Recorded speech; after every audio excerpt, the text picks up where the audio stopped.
Na najopasnijem mjestu na zemlji preživljavaju samo najstrašnija stvorenja. Evo Svenkija! Ti si sigurno onaj Sven sa sjevera. Vjerujem da ovo pripada tebi. Ovo mora biti vraćeno u Kinu, kako bi ga upotrijebili za fenomen koji se javlja svakih 100 godina. Računaj na mene. Medo i Lemici se vraćaju.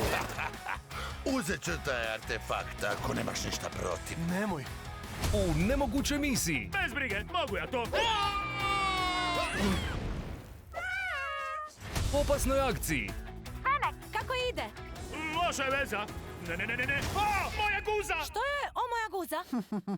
I uzbudljivoj avanturi. Oprostite, kako da dođem do sveučilišta? Učenjem.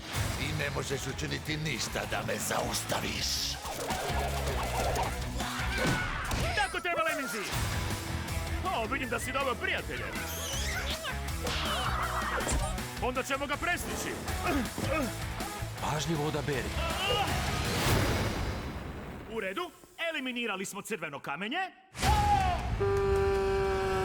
Medo sa sjevera 3. Kraljevska avantura. Samo savjet, ako bude žedan, ne jedi onaj žuti snijeg.